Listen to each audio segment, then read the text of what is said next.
That's my kind of introduction, just like boom, right in there. Well, hi, thank you for coming. My name's Matt, as she just said.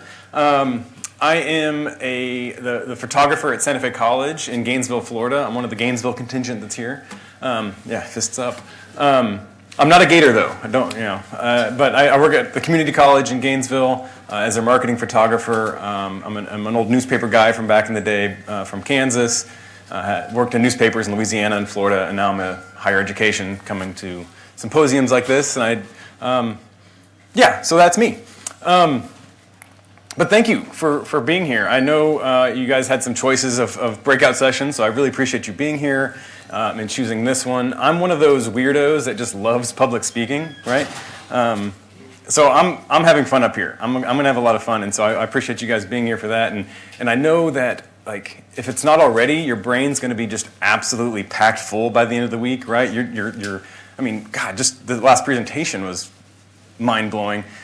So I hope I can give you guys just like a nugget or two, like a little couple bullet points that you can like keep in your back pocket and take home, and take home with you for when you go back to the reality, which is your town and your school. So how many folks in here have shot a roll of film before? I assume most of you all, right? Well, I grew up on film all through high school and college, of course. And I had this practice, I guess you could call it, just kind of this fun thing where, when you run out of film, you have to change the film, and you didn't want to be changing film when something important was happening, right? You wouldn't to miss something cool or important because you're, flopping out film. And so, if you're at, like, say, a halftime of a game or something, and you look down and you're on frame 34 or 35, and you're like, I don't want to waste film because it's expensive, right? And so you would just fire off. You just look around and be like, "Oh, that's cool." Click, click, and you just take a picture. Just take a picture to finish that roll of film, right? And that way you could rewind the film, put in a new roll, and be ready to go when the second half starts, and not have to miss anything important. And then you'd take it to after the game or after whatever, you'd be editing. Looking through the loop, looking through your film, and a lot of times that 36th frame that you took, that last frame that you just took for funsies, was actually a pretty cool picture, right? It might have been your favorite picture that you took, and so you're like, hey, that's kind of cool. And so that's kind of what I want to dive into today, is that concept of that picture that you take just for fun, that picture that you take on instinct, and what it might reveal about you as a photographer, but what it might reveal is about you as a person. And so we're going to kind of dive deep. And so, yeah, this is what we're going to get into today. I'm going to get into it. Kind of tapping into the importance of making images for yourself. And tapping in, and if you don't do that very much, or if you're wanting to get into that and break out of a funk or a rut, how to kind of start getting your mind right to making images for yourself, the motivations, how to do it, why to do it, and the importance of it, obviously. But then we're going to go a little bit deeper and find out what do those images tell us about ourselves as photographers, and what do those images tell us about ourselves as humans and as a person. Yeah, so let's dive into it. Like I said, I was an old newspaper guy, a recovering journalist, and about 5 years into my career, I was working for a small newspaper in South Louisiana, and about 5 years into my career, I got stuck. I just got bored with my assignments. It's the same football season every. It's football season every year. It's graduation season every year. You cover the same art festival every summer, and it was the same cycle. Right? And so I was just like, man, I've made this picture a bajillion times. I'm getting bored with it. And so I challenged myself, and was at Corey yesterday, kind of stole my thunder, because he did his nose picking, right? Finding a nose picking story. Well, I started to do that too, except it wasn't as funny as nose picking. I just went out and tried to find pictures on every assignment. I challenged myself on every assignment to take a picture just for me. It had nothing to do with the assignment. And my motivation behind it was like, my editors don't see who I really am as a photographer. I'm going to show them that I'm creative, and they're going to give me more freedom to do what I want. It didn't work out that way. I was just making pictures. But yeah, it kept me engaged, and it got me excited to go on these boring assignments, or maybe not boring, but these assignments that I'd been to over and over again. And it kind of just kept me going. So I'm going to go through a few over here, just kind of give you the concept of the digital era version of the 36 frame, right? And so this was a swearing in of a new sheriff. Big deal, big news story, A1 story. got to have the picture of, hand on the Bible, I do solemnly swear. Got to have that picture, right? You got to make it. He was super corrupt and didn't last very long, by the way. But so I took this picture. It's a picture. It's the moment of the swearing in. But this is the picture I saw next to that up in the stands, and I just thought it was cool. And my motivation behind this was a year or so before this moment, Pete Souza was following Barack Obama as a senator and made a picture of Obama in a meeting. Like, maybe you guys have seen, I see some heads nodding, you remember that image. So when I saw this, I'm like, I'm going to be Pete Souza. This is a small-town sheriff inauguration, not Obama becoming president, but I was just like, that's cool. And my editor saw this and was like, next, whatever. And so I was like, I don't care. That made me happy to make that picture. Small-town kids fun run with little dude taken a little too seriously next to all the other kids, but... That's what the newspaper wanted, right? It's a cool picture, kids running, fun run, yay. Well, I went to the water stop and I loved how the cups were all lined up. In the morning, like 7:30 a.m. light was hitting these cups, and I was like, that's cool, that's fun, that made me happy. Just a different way. I'd cover this fun run every year for 5 years, and so just whatever, just kind of a fun picture. Some kid event with a creepy Pinocchio dancing, I don't know. Again, we had a hole on page A7 of the newspaper. Go find a feature, right? Some of you newspaper folks have probably been in that situation. Kids dancing, whatever. This is the one I took that I was like, I can't wait to show my friends this one. I turned this in as part of the collection to be considered. My boss was like, what the hell is this, Matt? And I'm like, I don't know, it's creepy, it's fun. It's the bounce house, the screen window on a bounce house, and the kid was like playing on it. And so this is the one I kind of shared out with my friends. I was like, look what I saw at a bounce house today. Made me happy, City council meeting, I don't even remember what this dude was or why he was there, but we needed a picture of him presenting at the city council, which is like the biggest yawn ever, right? But I gotta have it for the paper. But out in the hallway was this mirror, and I was like, I'm gonna play with this mirror. And this is well before the era of mirror selfies. Like, iPhones hadn't even come out yet, so I was a trailblazer with mirror selfies. I don't take them anymore because they're so easy now. But this entertained me while I was at this boring city council meeting. Sports, team wins state or I don't even remember what level of competition it was, but yay! And it's back in the era of couldn't push your film past 1600 or your camera, so I was direct flash, of course, whatever. That's kind of what was expected. You got to get the winning image. But during the national anthem, I saw them all lined up like this, and it took me back to my very first high school photo assignment. My Mrs. Tyson gave me an assignment to photograph repetition, learning about composition and all that. And so she's like, Matt, go shoot repetition. That was photo assignment number 1 for me as a photographer. So I saw this, and I was like, oh, Mrs. Tyson would be proud. So, I didn't even turn it in. This is the first time this picture's ever been seen by anybody but me. I didn't care. I made it. It made me happy. Spot news. If you've been in the newspaper world, spot news is always a thing. Car drives into the bayou, getting pulled out, whatever.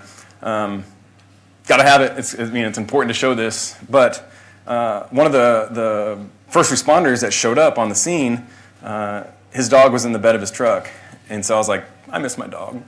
And so I took a picture of the dog. It didn't have anything to do with the story. Didn't have anything to do with spot news. It was just good boy sitting in the local kid jumps over a pole, wins. That's great. Sports action, nailed it. I just love this 50. For some reason, that font, I bet that was painted in the 50s. I don't know. I was just attracted to this 50. And I'm a runner myself, so I was like, let me just make something. I don't know. I was just intrigued, and so I photographed it. Why not?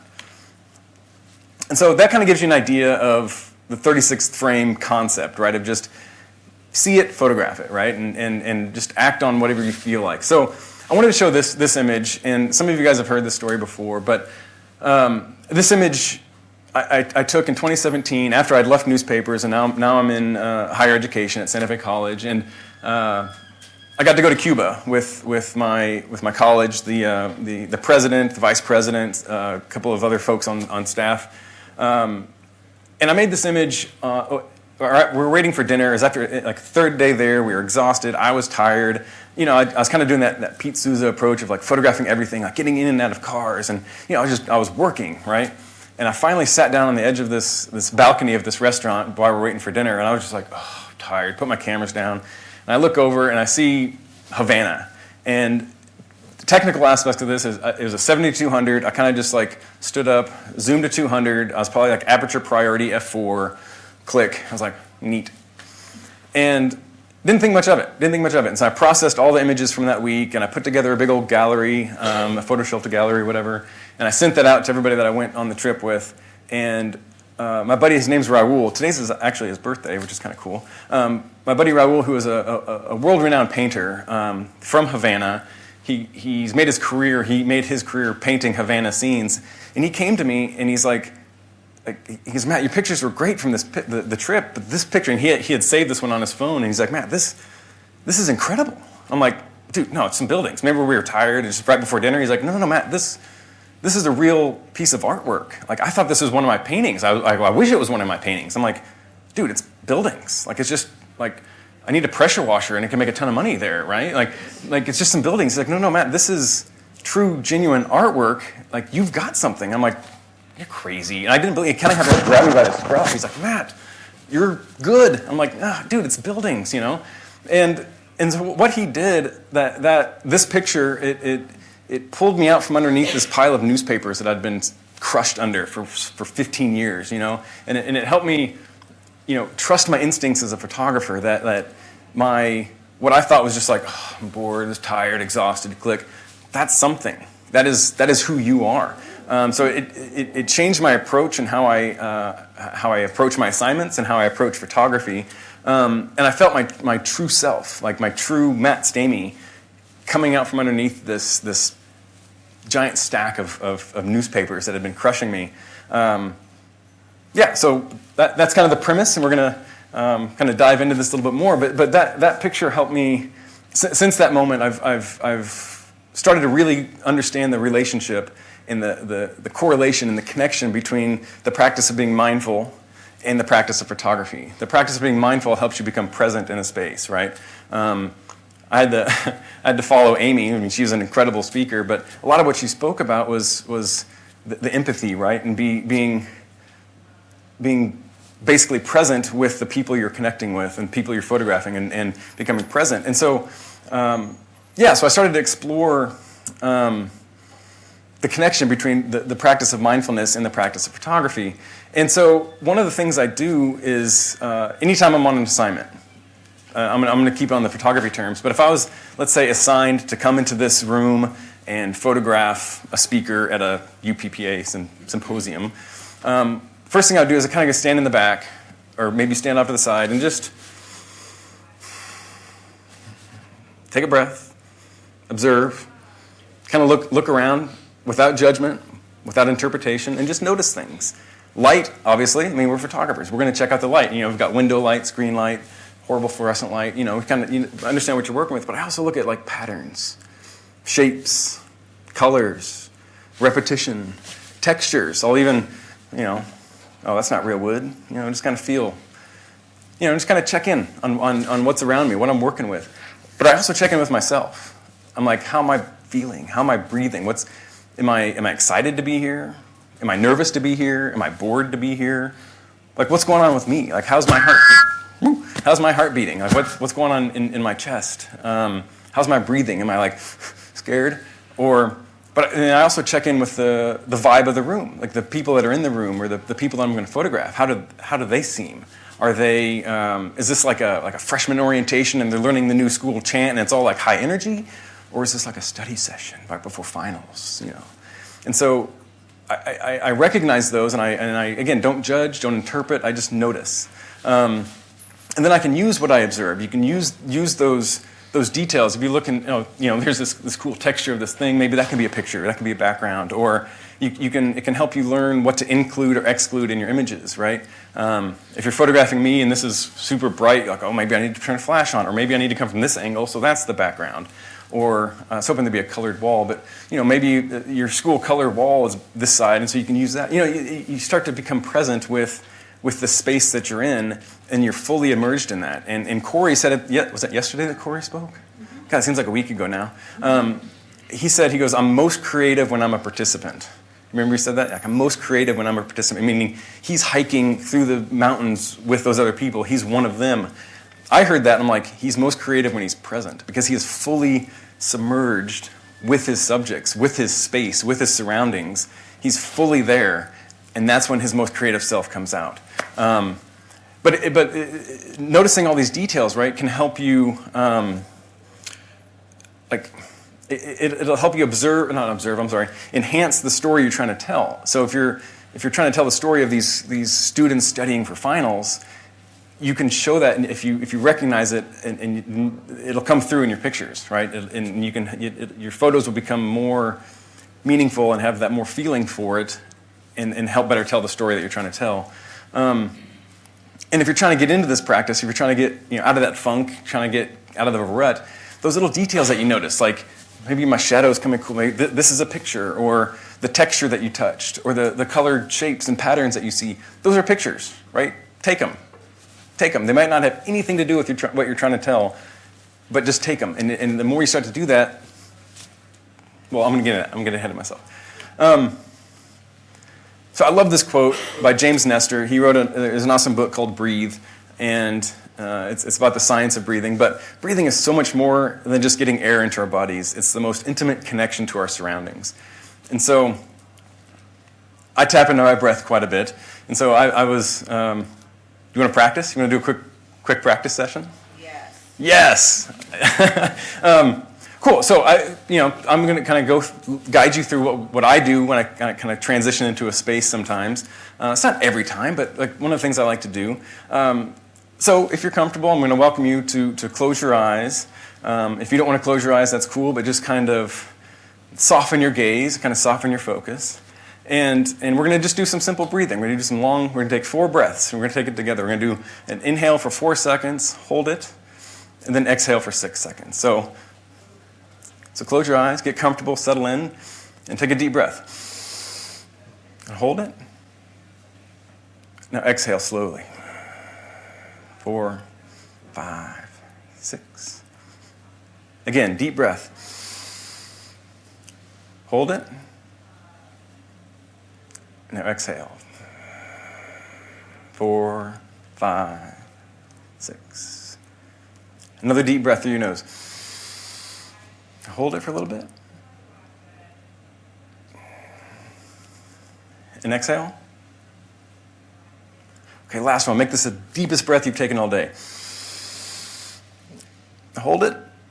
Take a sip. Now exhale. 4, 5, 6.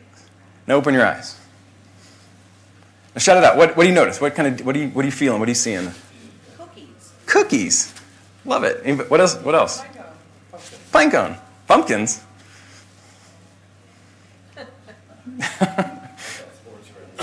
You thought what? Spores. Ah, cool. Monsters. I love it. Yeah, so this isn't complicated. Well, that's a pine cone. I practiced this last week, and my friend was like, "Is that a cave?" I'm like, "It is now." But this isn't complicated, guys. This isn't like a mind-blowing exercise. It's something you guys probably already do, right? As photographers, when you walk into a space, you're automatically going, "What's my background? Where's my light? That's something we instinctually do as photographers. At least I think I do. So what I'm encouraging you to do is do this intentionally. Like approach each space with the intention of like taking a moment, recognizing how you're feeling, recognizing the space, and intentionally doing this, and it'll help your photography in multiple ways. It'll help you multiple ways. I do this thing. I park farther away from my office than I need to. There's a closer parking lot. But parking in this faraway lot allows me like a nice walk through a really pretty part of campus.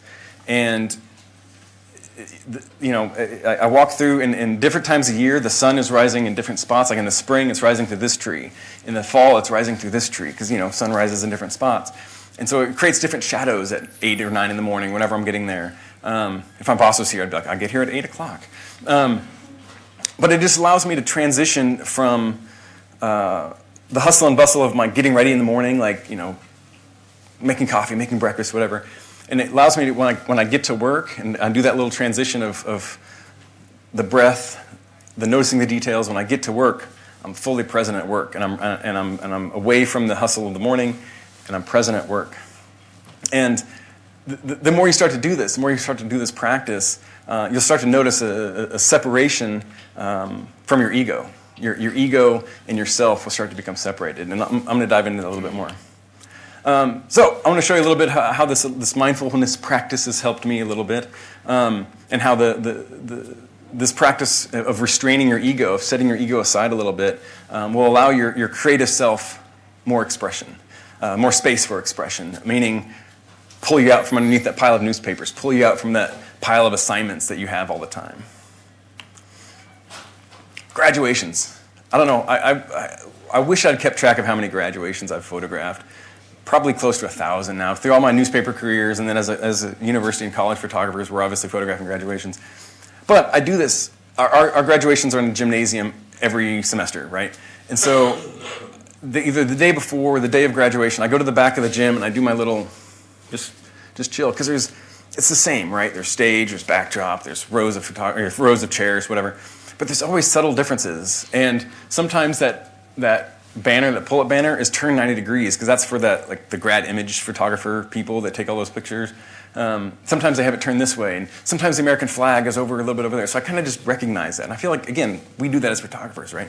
But this time, the banner was turned 90 degrees towards this spot, and so I knew, I was like, man, if I stand in this spot in the row, and after they get their diploma, they cheer and wave to their family, I can piece together an image, right? And I was like, cool, I can do that. And so I made this image. I've made it a bajillion times with all the graduations. I love it. It's a great shot. But it was used on the press release. It was used on social media. It was a banner image of our website that week for graduation. Got it. But then I got curious, and I was like, how can I use this tree, these lights? So I went behind the tree, and that's that image over there. I shot through the tree of lights just to see what happened, just to see how it'd feel. That's never been seen. I put it in the archives, and it just kind of lives there in purgatory. But I don't care. It made me happy, because had I just made this image and I'd gone home that night, I'd have been like, did my job, did it well, nailed it. But I'd made it 100 times, all the graduations I've covered. So when I went home after this image, I was like, there was just a different feeling. There was a different satisfaction inside of me that wasn't just, did my job. It was, man, I did something for me. So the more you do this, the more you start to notice a pattern and a consistency with your images, and you'll start to see your campus in a different way, right? You start to notice those details, and you can start to use that for pictures for yourself. You can start to use that for your portraits. You start to learn every nook and cranny. And you start to see the connections between not only the physical seasons, but the seasons of your life and the chapters of your life. Okay, so I think I've got an example that I think we can all relate to. Let's say you're assigned to go photograph a big speaker in an auditorium full of your faculty and staff, right? It's a big guest famous speaker. I don't know. I feel like we've all had that kind of assignment at a college, right? So you got your gear, you walk in, the speaker starts speaking, and you get in position, and you start to photograph the speaker. You got to have the speaker picture, right? And you're like, oh, please stop reading, look up. Oh, cool. You got your eye contact picture, great. And so you got, check. So you're like, I should probably get some pictures of the students looking engaged or audience looking engaged. So you turn around, you look down the row, and there's the students like, click, got that picture, awesome. And now you're like, oh, the auditorium's full. This place is never full. I need to show the space, right? So you hike up to the top, you pull out your wide-angle lens, you shoot the overall, boom. And you go back and process it, you put it all in the system, and it's used, press release, social, whatever. Check, right? Like, you made good images. You did good work. I'm not saying that. I'm not saying you didn't. But you just checked the boxes. And so the 36th frame concept is to, make something for you. Don't just check the boxes while you're there. Have some fun. Have some fun and play while you're there, too. And that's why I like this example. Our president there was giving a tour to faculty and staff of a new space on campus, new building. It's going to be welding and technology stuff. And I took that picture with, the first minute I was there. Cool. There's president talking to people. We put that in the press release that ran on their social media. New building on campus, yay. But I spent the rest of the time trying to silhouette his face against that crazy window. And I had to have looked like an idiot because like it's a fine line, right? So I'm like ducking down, like scooting and just waiting for him to like turn one way. And my boss is actually right there taking notes. You can see her like writing down stuff. And she's like, what were you doing? I'm like, silhouetting his face. Again, that's never seen the light of day. I don't care, but it was a fun little challenge for me during a boring, like, there's not even anything in the, it's just a concrete cube at the time. And so I was like, this is boring. So the more you start to do this, the more you start to do this practice, you're going to be filling up your photography soul, right? And you're going to be honoring your true self, your generative self. That, for me, that Matt Stamey that was pulled out from underneath the newspapers, that Matt won't be neglected. That Matt won't be forgotten by doing this practice. Sports. This is a state JUCO softball tournament from this spring a couple months ago, and I love this picture. Don't get me wrong. I'm a big sports guy. This picture made me so happy to make. It was a big win. They upset the #1 team in the country. They got to advance in the tournament. Like high energy, right? So glad I made that image. But we're expected to make that. As sports photographers, you need to make that that reaction image, right? You need to tell the story of the game, and reaction does that really well. And so, like, I've made that image before with all the other sports I photographed, but I was happy with it. But again, as expected. So the next morning, I went with the team to the batting practice and the batting cages, and it was like a complete yin and yang of emotions, right? This is like high energy, like season saved, and then the next morning it was just like chill, and like I don't know, it was difficult. So I was like, how do I make an image that's I don't know. I wanted to challenge myself, and so I was just walking up and down the batting cages, and I saw her silhouetted in that little space, and I was like, oh, let me just try to make that. And so when you start making these images for yourself like this, respect and honor them. Respect them as who you are, and treat them like you would any other image you make. Crop them, tone them, save them, caption them, tag them. It might seem like work, but you want to be able to access those later. You don't want to forget them, right? Because that's you. You're forgetting you if you don't honor and respect those images. And another thing I want to mention is like the pictures you take for work and pictures you take for yourself are not mutually exclusive. There's some overlap there, right? There's pictures that you can make for work that satisfy you, that make you happy. And so there's those two circles can merge. And I like to, like there's the golden image, I like to call it. If it's a picture that you take for yourself just for funsies, it's like, oh, that's cool, click. And then maybe like the social team uses it and then it ends up on the website and you're like, oh my God. And then you enter it in the MIC, and it places in the MIC, and you're like, whew. That way, like your self, your generative self is being satisfied, but so is your ego. And so when both of those get satisfied, you're just like, yes, it's like this perfect combination of imagery. So they're not mutually exclusive. So there's overlap there. So the more you do this, the more your ego will become detached from your photography. The more you just be satisfying yourself and not your ego. And I'm going to admit something. I'm just going to throw it out there. I used to be really, really jealous, and I still am to some extent, really jealous of other photographers when they got to do something cool and I didn't. When they got to go on an awesome assignment, I was just like, oh, that should be me. Why didn't I get that phone call? Why didn't I get that gig? And it got to this point where I couldn't even look at their work. I couldn't even, like, they would post it on Instagram or post it somewhere, and I'm like, I don't want to look at it, because it would just make me so angry inside because I didn't get to go do that. And then, and with a contest too, I would see friends' work place, and I'm like, mine was better. Maybe mine's not as good. Am I not good? And there was some comparison and some imposter syndrome that, like, not some, there was a lot, I'll admit. My ego was taking over the control of me. And so, that's what I'd encourage you to do is if you start taking some of these pictures is to go back and look. Even if you haven't started taking pictures for yourself, go back and look at some of your older work. Corey mentioned this yesterday about his nose picking. I'm just fascinated by that nose picking thing that he did. It's It's going to be funny, people that didn't know what I'm talking about, they watch this again, like nose-picking thing. Anyway, but Corey said he did that just to, like, for fun while photographing something. Then he came back, like 10 years later, he said he got into like a funk again, and he's like, let me try more nose-picking. And I wanted to ask him, like, what he thought about, like, anyway. So go back and look at your pictures, and really think about them. Don't just look at the technical aspects of it, right? There's going to be times where you look at pictures and be like, oh yeah, there's no way I could push my camera past 1600, and look how the grain there. And now I'm shooting with R5, and I can push it to 6400, whatever. There's going to be that technical aspects of things, right? But really dive into them. And like, were you trying to copy? These are just some prompt questions. Were you trying to copy your favorite photographer? Like I was trying to copy Pete Souza, that Obama picture, right? I'm like, are we trying to emulate somebody? Did you come to an awesome symposium like this and learn a new technique?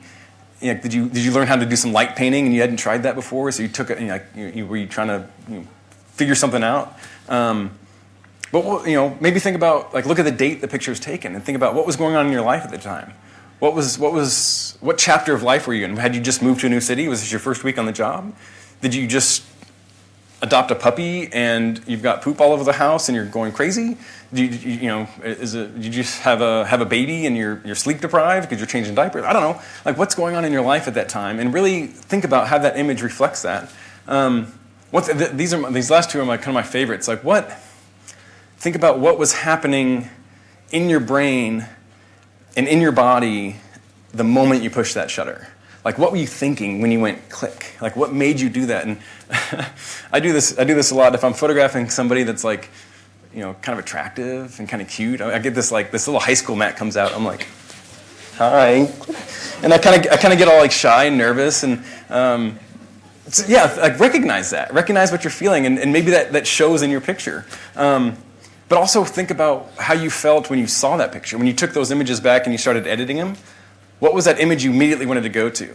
Like, I know when you open up Photo Mechanic and you've got your thousands of images, right? Do you start at image 001 and go all the way through? Or you're like, I can't wait to see that one picture, Like, recognize that one picture you gravitate towards, what's that telling you? Like, what does that make you feel? Are you proud of it? Were you excited to take it? Were you nervous to take it? Or what do you think about it? And it's going to reveal some things about you. It's going to reveal maybe a progression. Maybe this was my first time light painting, and then now, 5 years later, you're like, I'm a master light painter, and this is great. I can do long exposures, whatever. Or it might reveal a constant. It might reveal I still have this kind of sense of humor, or I'm still nervous photographing that pretty girl, or whatever. And again, Corey said that, like, he came back to his sense of humor of nose picking, right? And so that's still in him. That sense of humor is still in him, and I just love that when he gave that example of 10 years later still nose picking. So now, show you another little collection of images I did. When I got to my school, the architecture is just boring, but there's like tall pillars, and there's like breezeways that create like funky shadows that come through. And so I was attracted to that, and I was like, I want to make some pictures of these shadows. I noticed like between assignments these shadows, so I'm like, I'm just going to take some pictures of these shadows. Like, just why not? Have some fun. Didn't have any intention. I was just like, this is something to fill my day, or in between assignments. Or I'd actually put on my calendar sometimes, I would say, chasing light. Like, Matt is chasing light from 3 to 4 today. Basically saying, don't bother me. I want to go play. And so yeah, I just started walking through campus, just learning where the light fell, and kind of my intention behind it was to learn campus. I lived in this city, Gainesville, for 6 years at that point, but never really spent time on my campus. So I was learning like where the light fell, when it fell, what time of year, and thinking like, how can this be turned into portraits if I needed to? How can this be turned into whatever? And so that's kind of what it was. I was just like, here's some shadows. There's a big courtyard with, I don't even know what you call it. Like, it's a roof, but it's just pillars. And man, it makes some really cool, harsh shadows. So I just sat there and waited for someone to walk by. Again, I tagged these. I call these light on campus. So if you go to my photo shelter at Santa Fe College and type in light on campus, you'll get, 20 or 30 of these things. Again, just for me to learn what's on campus and where the angles fall, where the light falls. It was just a a boredom practice, really. And a month or so ago, as I was going through this, I came to this image, and it was like a record screech. It was like, "Err," and everybody turned and looked. I turned and looked, and I was like, oh my God, this image, I'm reacting to it. You guys might not, but I looked at the date that it was taken, and I was like, what was happening in 2017, late in the year? And I was like, I was separated. My divorce was going to happen in about a week. I was having to move out, and I was going to go live by myself for the first time in my life. Like I'd live with my family or roommates or my wife, and like all in a matter of a month, it was like divorce, move out. And so I was like, at that time, all I knew, the only knowns in my life were photography. I could take pictures. I could run. I know like nothing was stopping me from running, and I had a dog. That's kind of all I knew. I didn't know where I was going to be living. I didn't know how I was going to, finances, all that stuff. And so I had this like narrow path of what I knew was happening in my life, but the rest of it was this complete darkness. And I saw that and I was like, holy shit. That picture just completely symbolizes that. In the moment when I took this, it was like, I'm learning campus. Like, this is a cool shaft of light. Please, somebody walk by. It was that building, there was that Havana, Cuba building of like, that's cool, click. But something deeper was happening. That was my unconscious, like, shouting. You know, I'm like, hey, Matt, you're real, you're legit, you have feelings. And so when I saw this, I was just like, wow, that's me. That was me speaking, but I didn't realize it until I went back and looked at it and really thought those questions, went through those questions in my mind to really process what my images were saying to me. So yeah, I used to think, and I'm kind of ashamed to admit this, but like I said, I'm going to open up with y'all. I thought I needed a trauma to be great. You look back at a lot of great artists, they have a lot going on. Like Van Gogh was in a mental asylum when he painted Starry Night, right? He was going through some things. Ernest Hemingway was an ambulance driver during World War I, and was that for, I think, a year or two. And like, World War I ambulance driver, you're going to see some stuff, right? That's going to be crazy. And after that, he wrote A Farewell to Arms, which is like one of the greatest literary masterpieces. And so I thought I needed that. And my ego was telling me, hey, compare yourself to others. Compete with others. You got to be better than everybody else. I needed to be recognized. I needed those Instagram likes, right? It was my ego was seeking approval, and it was my false belief that needing some kind of a wound, some kind of a trauma to tap into was because I hadn't had that. I had a healthy childhood. Both my parents are still married. I didn't have a thing to move through. That's why I wasn't winning POI awards. That's why I wasn't winning Photographer of the Year. Like I just didn't have that grit of something to go through. And then I did. A couple years ago, I got really sick. I got cancer, and I'm good now. But it wasn't good for a few months. And as I was going through chemo and processing, just going through chemo, kind of ashamed to admit this too, but I was just like, hey, I've got some trauma now. I can tap into this. I can use this to better my photography. I can use my cancer story and my cancer journey to make better images. And that's not wrong. I don't think that's wrong. And I did that. I started a project. I started working to use my images in a different way. I was more focused on using my storytelling techniques, like Amy was saying, to create change. And so I've got a project that I'm working on to do that. And so I thought it was because, man, I went through cancer, and now I'm doing this great thing. Thank you, cancer. And that's BS, man. That's not what you need at all. And now that I'm 2 years removed from that, cancer-free for 2 years, and I've started practicing this mindfulness practice and really studying my images, studying myself, I realized that what you need to be great, or what I need to be great, has been in me all along. It just needs to be pulled out from underneath those newspapers. And that practice of being present, that practice of just fully immersing yourself in a space, will do that. Will separate you from that ego, and to separate you from my desire to compete, or be recognized. And so, I wanted to mention this. When I was going through cancer and I applied for that photo shelter grant and if you don't apply for that, you should. It's super easy, and it's easy money. But that was like another little like push. But the more I started to do this, the more I started to do this practice, I started to feel happy about not only my work, but others' work. Like I said, I used to just, I couldn't even look at other people's pictures. Like, how silly is that as a photographer? That I couldn't even, like, I want to go to the Olympics so badly. That's like my dream assignment. And for years, I couldn't even look at Olympic pictures that my friends were making, because I'm like, oh, I shoot sports, why don't I get to go to the Olympics? And in the last couple of years, that's completely shifted. And now I'm like super excited about other people's work. And Tyler's here, so I'm going to call him out. But he just went to Italy, like, what, a month ago? Yeah. Like, recently. And I've looked at every one of his pictures. I'm like, look at Tyler in Italy. He's crushing it. I was so excited for him to go do this project. I would love to go to Italy, right? Who wouldn't want to go to Italy and take some pictures? And so that was really helped me recognize that, like who I am is a happy, like, encouraging person. And so it's helped me to hit that like button on other people's pictures, or really flip through, like Tyler, I can keep calling you out, but like look at his pictures and be like, and excited for him. Because it goes back to my pictures, the ones that I'm taking are my way to understand myself and get more in touch with who I am as a man, as a brother, as a colleague, as a friend, as a partner, as a brother.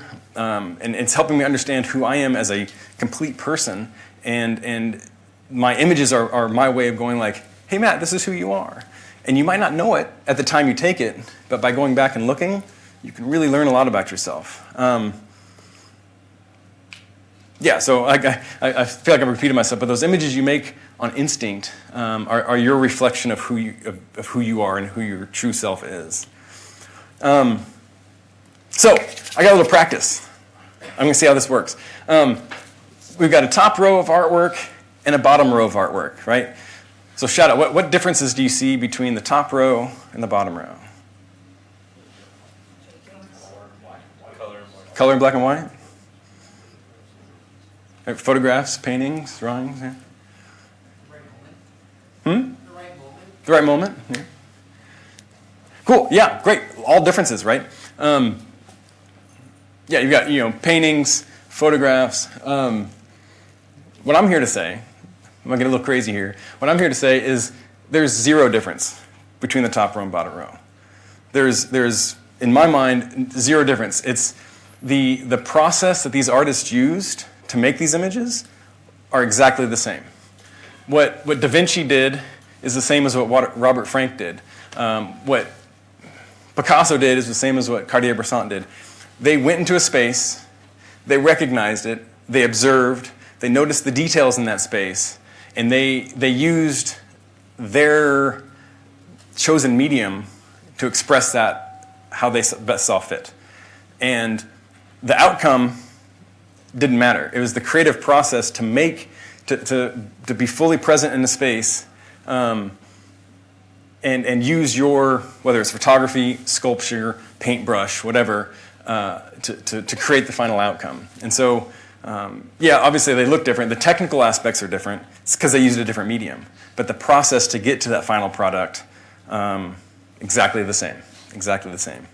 So I must ask you to focus on the process, not the outcome. It's the process of becoming present, having that empathy that Amy talked about, recognizing other emotions and feeling and putting yourself in that panda suit and really immersing yourself in the space that'll allow you to use your craft, which is photo or video, or use that camera that you're pointing at me with right now.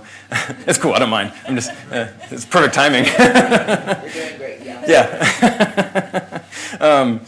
But using the process of recognizing those details, recognizing those shapes, patterns, textures, emotions within you, within others, and expressing that through your photography. Yeah, because the process is the same. All right, so wrap it up, Stamey. Staying present.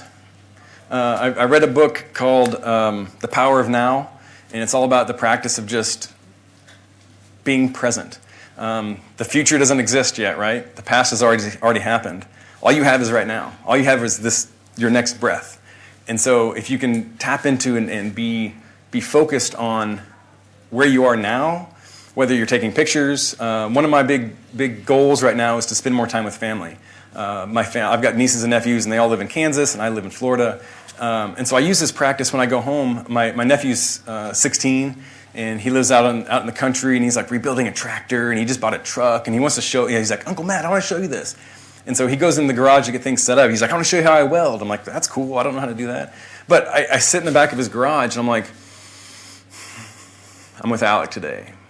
He's got dust on his boots and John Deere tractor pulled apart. And I've noticed that. And so then when I hang out with him, I'm fully present with my nephew. And it's so much more meaningful for me to be with my family in that space than it is just like, oh man, I should be at work. And then when's lunch? What's next? I can be fully present with my family. And that's just so powerful to me and important to me. But that creative process, like I said, the process to get from your space, where you are, to the final product, it's in you. Like that already exists in you, and you just have to I'm repeating myself. Just be present to pull it out, and your instincts, those pictures that you make that are just like quick, that you think are nothing, like that you think might just be easy peasy because you shot it on automatic. You're like, oh, I didn't use manual, so this isn't nothing. No, that's you. That's you expressing yourself, and your instincts are valid and they should be trusted. And that's why it's important to me to save those pictures. It might feel like extra work, but even if it's just a detailed picture of like a cool pattern here or whatever it might be, trust that and save that. And you might go back and look at it 5 years from now or next week or whatever, and you might be like, still sucks. That's cool. Move on to the next one. Like, it just trust your instincts there, and honor those times, celebrate those times, even if it's just going home and eating some ice cream. Like, I made a good picture today. Whatever it may be, just celebrate those times that you accomplish something for yourself. But the biggest one is that this is an ongoing thing. This is you working on you and being you, and it's an ongoing practice. This isn't like a cool diet fad that you're going to try for the next month to shed a few pounds. This is an ongoing practice. So you can come back to it whenever you want. If you leave it and don't do it for a while, that's cool. Like Corey said, he spent 10 years not photographing nose picking and then came back to nose picking. I feel like nose picking has been a whole theme for my presentation. But yeah, so this is an ongoing thing. For me to work on, but for you guys to work on too if you want. So, any acorns? Questions? Thoughts? Yeah, Tyler. Tyler, University of Florida. Matt, do you ever find that I do something similar and often take a photo or two for myself that goes off on a tangent and gets somewhere to something that I see that's definitely unique from the university event coverage, and I'll throw that into the edit, mostly because I feel like, I have to, I'm on university time, but I might really, really value that photo more than anything else that I turn in. Do you ever find that your graphics designers or media team or anybody that is then utilizing these also recognizes that and pulls that out as the best and gets it and make use of it, or do most of those you never see, you're happy with it, but you never see the light again? Sometimes. It's rare. And it depends. Sometimes I make a cool picture of the president. Like, let's see if I can go back and find it really quick. Yeah, this picture, changing the presidents. I'm just going to use this as an example to hopefully answer your question. Previous president passing the mace to the new president, raw. Had to get that picture with the board behind him, whatever. But then he went to every department and to meet all the departments on campus, and I noticed every space he went, they formed a circle, and he did like a receiving line. So I was like, I'm going to get in the receiving line, and I took a picture of him shaking my hand. That was me just having fun. We've used that picture on the website. That's been welcome. So that's that overlap between a me picture and a work picture, that golden image. It worked. So something like that. If there's a face and a smile, yeah, our social team of one, she'll find things like that. But the shadow pictures that I've taken, I've gotten a lot of like, what the hell is this? Why is this in photo shelter? I'm like, because I like it. I manage my photo shelter, so I'm going to use it. I don't care. Yeah, so I'm Chris from Georgia Tech. Okay. And I do a lot of photos with research, particularly like taking photos of like seminars. And a lot of times with these seminars, like they're always in rooms with bad lighting. The presenters are never engaging. The audience is usually half asleep. So it can be really challenging to like get photos out of those environments to say like, oh yeah, I'm proud of that photo. Right. So like, how do you find inspiration in places that sometimes really feel uninspiring? Like, and you kind of alluded that with the graduation photo. Right. So I'd love for you to elaborate on that. yeah, so I'll use it like, you mean inspiration in a gray room? Like that's nothing, like a doctor's office, it's very stale. Yeah. I'm trying to think of an analogy I heard. It might just be like the tiniest detail. Maybe you see a bug crawling across the floor. Maybe it's just anything. Like I've been talking and I see this little ripple here. And like to me, that's like a neat little picture.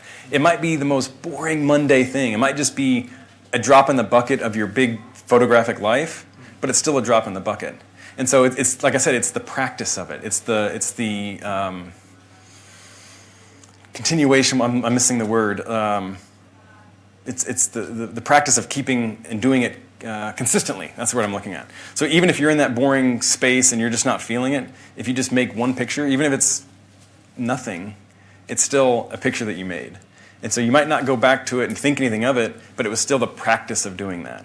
And then maybe a week later you'll be somewhere else and bigger inspiration will strike.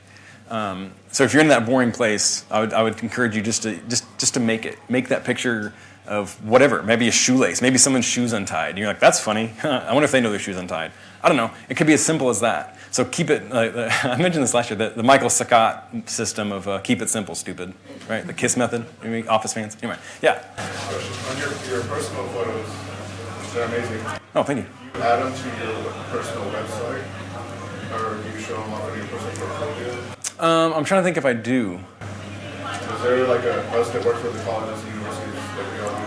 Is there like a fine line for like, can we use this work on our portfolio? Oh, wait, yeah, yes, if my personal stuff can be used on my portfolio, right? Yeah, my college doesn't care. I don't think I can like sell them and make money for it, but they don't care if I put pictures on my portfolio. Some of them are. I'm trying to think. The ones that I share on my personal website and on my Instagram are the ones that kind of overlap between like none of those shadow pictures. None of these are on my anywhere. They just kind of took them, and they made me happy, and so I kept them. But it's the ones that, let's see if I have an example of it. Like I put that one on my Instagram. I shared that one off because it was kind of that overlap of like cool picture for me, but also storytelling for the story I'm trying to tell. But now that you say that, I'm like, maybe I should. Maybe I should throw a gallery and be like, hey, here are some map pictures, Yeah, so thank you for sparking that. Yeah.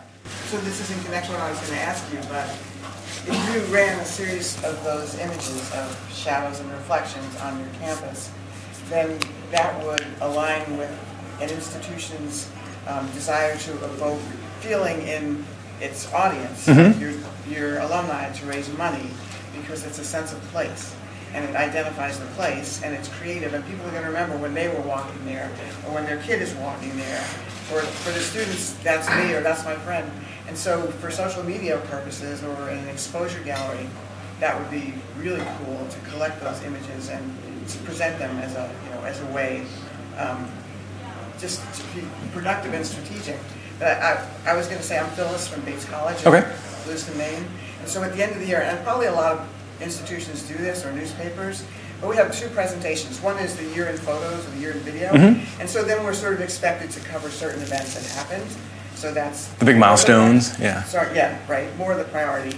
But then we have what's called the photographer's favorites, which we do exactly what you described. We choose what we want, not what anyone else wants. And it could be like an out of focus picture and a softball and photo, everything, that's what the photographer wanted. And then we write about what we were thinking, what we were feeling, why we made that choice. Did a certain photographer inspire? Exactly what you presented.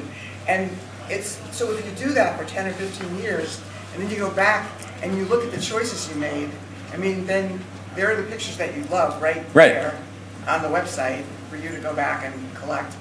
And it also serves the same purpose I love it. of getting to know the photographer and the institution through you, the photographer on the campus. Can you write that all up in a PDF and send that to my boss? Like that was like that's a brilliant idea. No, I appreciate that. And the photographers love doing it. Yeah. Sometimes the editorial people will say, like, why did you choose that picture? Of course, yeah. Why didn't you choose this picture instead? And yet, well, you said it was photographer's favorite, so Right. fuck off. You know? Yeah, I'm the photographer favorite. Yeah. Yeah. Question. Thank you for that. I'm from a small school. My name's Ray. I'm from Ohio University. We have 26 residential students, and it's called the Mac Wall. It's our student union. It's called Macintosh Hall, and we have 67 photos that go up every summer, and it's my favorites. It's what I want to put up. It's my little gallery. Students will, every time I take a photo, they're like, it's going on the Mac Wall. So like every photo I take, Mac Wall. Mac Wall. Mac Wall, and so it's just what I want to shoot. It's Yeah. they don't get used for anything really except my personal gallery. So it's creative stuff, it's fun stuff, and sometimes I'll like sneak them into Photo Shelter, and my boss is like, "Yeah, we're never going to use that. It's just taking up storage." Right. But it's my stuff that I think is the creative stuff, it's the fun stuff, and the students love to see their images. So in that way, it's really worth it to spend extra time doing the fun, creative stuff. But it's not something that we're going to use for marketing. Yeah. No, I love that. I practiced this little spiel in front of my boss last week, and she saw this one, and she's like, "Where the hell has that been?"